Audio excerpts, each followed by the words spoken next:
सबाह्याभ्यन्तरः शुचिः पुण्डरीकाक्षः पुनातो पुण्डरीकाक्षः पुनातो पुण्डरीकाक्षः पुनातो येन बद्धो केशवाय नमः नारायणाय नमः माधवाय नमः केतुर्गणाध्यक्षः फालचन्द्रो गजाननः द्वादशैतानि नामानि यः पठेत् शृणुयादपि विद्यारम्भे विवाहे च प्रवेशे निर्गमे तथा।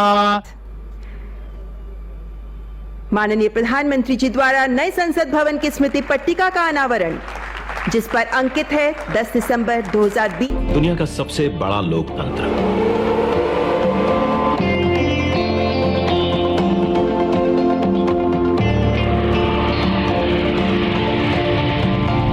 इस लोकतंत्र का मंदिर है संसद भवन, जहां होती है जन जन की आकांक्षाओं पर चर्चा और देश के भविष्य की दिशा तय। मौजूदा संसद भवन को बनाया गया था 100 साल पहले। इन 100 सालों में आवश्यकताओं के अनुरूप इसे कई बार रिपेयर और रेनोवेट किया जा चुका है, पर अब पुरानी संरचना में सीटिंग क्षमता बढ़ाना मुमकिन नहीं, और ना ही मुमकिन है इंफ्रास्ट्रक्चर और टेक्नोलॉजी में सुधार कर उसे अपग्रेड करना। इसीलिए आज नया संसद भवन एक विकल्प नहीं, बल्कि 21वीं सदी के नए और आत्मनिर्भर भारत के लिए जरूरत बन गया है। एक भारत श्रेष्ठ भारत की भावना को संजोए नया संसद भवन फैला होगा 64,500 वर्ग मीटर के विशाल एरिया में, जिसका निर्माण 21 महीनों यानी कि आजादी की 75वीं सालगिरह तक संपन्न कर लिया जाएगा, और इसे खास बनाएगा हमारी सांस्कृतिक विविधताओं से प्रेरित इसका त्रिभुजाकार डिजाइन, जिसे बेहतर स्पेस मैनेजमेंट के लिए भूकंपरोधी सिस्टम के मुताबिक Z और Z+ लेवल की सुरक्षा सुनिश्चित करने, इको फ्रेंडली ग्रीन कंस्ट्रक्शन से बिजली खपत को 30% तक कम करने और अगले 150 से ज्यादा सालों की जरूरतों पर खरा उतरने के लिए बनाया जाएगा। नए संसद भवन की कुल सीटिंग क्षमता पहले के मुकाबले 150% से भी अधिक होगी। मतलब अब लोकसभा कक्ष में 888, राज्यसभा कक्ष में 384, जबकि संयुक्त संसद अधिवेशन में 1272 सांसदों की सीटिंग क्षमता होगी।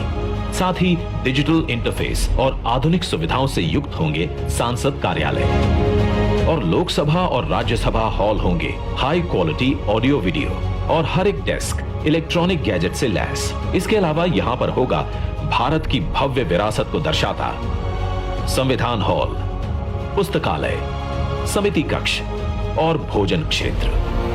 मतलब कि नया संसद भवन होगा 130 करोड़ देशवासियों की आशाओं को नई बुलंदियां देने वाला, हमारे देश के मजबूत लोकतंत्र को नए आयाम देने वाला, क्षेत्रीय कला, कौशल और कारीगरी की अद्भुत झलकियों को अपने कण कण में समाने वाला, और विशाल स्पेस और चेंबर्स से कहीं बढ़कर हमारे देश के विराट लोकतांत्रिक लक्ष्यों को साकार करने वाला। जैसे औपनिवेशिक काल के पुराने शहीद स्मारक के सामने हमने बनाया है नेशनल वॉर मेमोरियल, ठीक वैसे ही पुराने संसद भवन के सामने आज हम बनाने जा रहे हैं नए और आत्मनिर्भर भारत को समर्पित नया संसद भवन। तो आइए आज इस ऐतिहासिक पल का साक्षी बनते हैं, जब प्रधानमंत्री नरेंद्र मोदी करने जा रहे हैं भारत के नए संसद भवन का शिलान्यास। ही ऐतिहासिक है। आज का दिन भारत के लोकतांत्रिक इतिहास में मील के पत्थर की तरह है।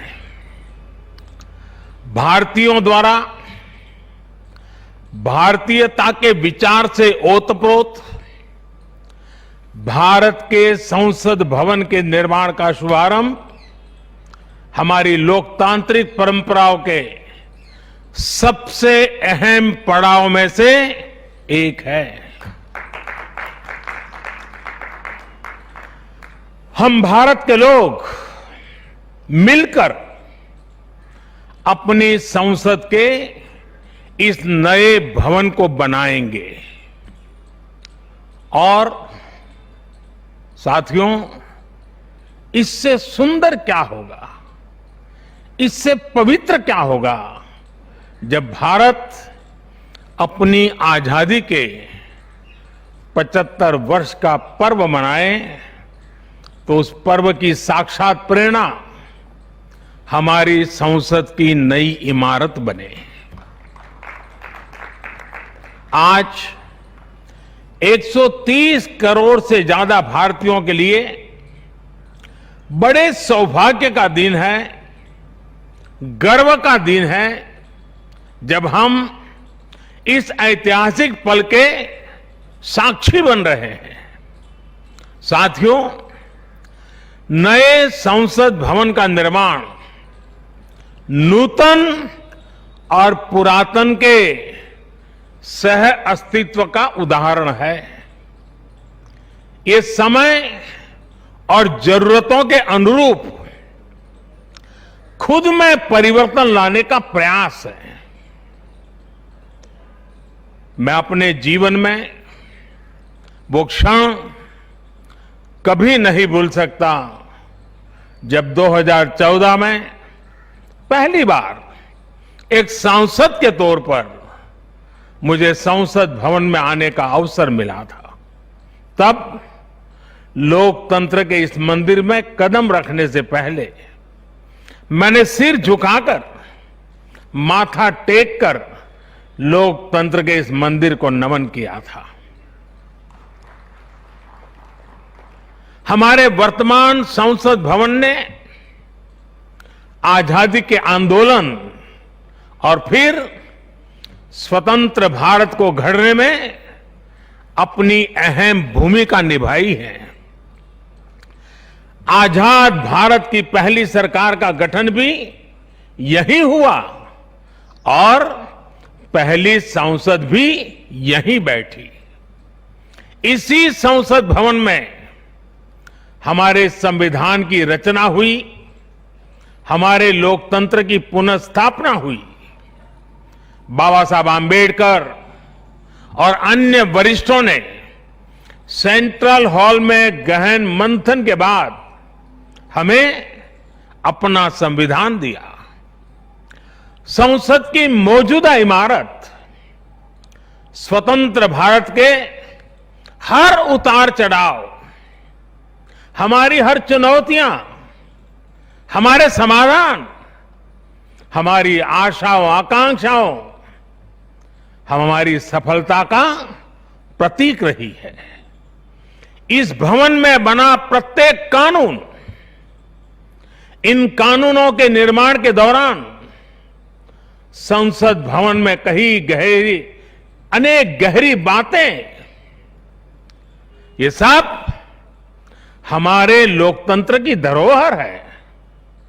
लेकिन साथियों, संसद के शक्तिशाली इतिहास के साथ ही यथार्थ को भी स्वीकारना उतना ही आवश्यक है। ये इमारत अब करीब करीब 100 साल की हो रही है। बीते दशकों में इसे तत्कालीन जरूरतों को देखते हुए निरंतर अपग्रेड किया गया। इस प्रक्रिया में कितनी ही बार दीवारों को तोड़ा गया है, कभी नया साउंड सिस्टम, कभी फायर सेफ्टी सिस्टम, कभी आईटी सिस्टम। लोकसभा में बैठने की जगह बढ़ाने के लिए तो दीवारों को भी हटाया गया। इतना कुछ होने के बाद संसद का यह भवन अब विश्राम मांग रहा है। अभी लोकसभा अध्यक्ष जी भी बता रहे थे कि किस तरह बरसों से मुश्किलों भरी स्थिति रही है। बरसों से नए संसद भवन की जरूरत महसूस की गई है। ऐसे में ये हम सभी का दायित्व बनता है कि 21वीं सदी के भारत को अब एक नया संसद भवन मिले। इसी दिशा में आज ये शुभारंभ हो रहा है और इसलिए आज जब हम एक नए संसद भवन का निर्माण कार्य शुरू कर रहे हैं तो वर्तमान संसद परिषद के जीवन में नए वर्ष भी जोड़ रहे हैं। साथियों, नए संसद भवन में ऐसी अनेक नई चीजें की जा रही हैं जिससे सांसदों की एफिशिएंसी बढ़ेगी, उनके वर्क कल्चर में आधुनिक तौर तरीके आएंगे। अब जैसे अपने सांसदों से मिलने के लिए उनके संसदीय क्षेत्र से लोग आते हैं, तो अभी जो संसद भवन है उसमें लोगों को बहुत दिक्कत होती है, आम जनता को दिक्कत होती है, नागरिकों को दिक्कत होती है। आम जनता को अपनी कोई परेशानी अपने सांसद को बतानी है, कोई सुख दुख बांटना है, तो इसके लिए भी संसद भवन में स्थान की बहुत कमी महसूस होती है। भविष्य में प्रत्येक सांसद के पास ये सुविधा होगी कि वो अपने क्षेत्र के लोगों से यही निकट में ही, इसी ये विशाल परिसर के बीच में ही उनको एक व्यवस्था मिलेगी ताकि वो अपने संसदीय क्षेत्र से आए लोगों को उनके सुख दुख बांट सके। साथियों, पुराने संसद भवन ने स्वतंत्रता के बाद के भारत को दिशा दी, तो नया भवन आत्मनिर्भर भारत के निर्माण का गवाह बनेगा। पुराने संसद भवन में देश की आवश्यकताओं की पूर्ति के लिए काम हुआ, तो नए भवन में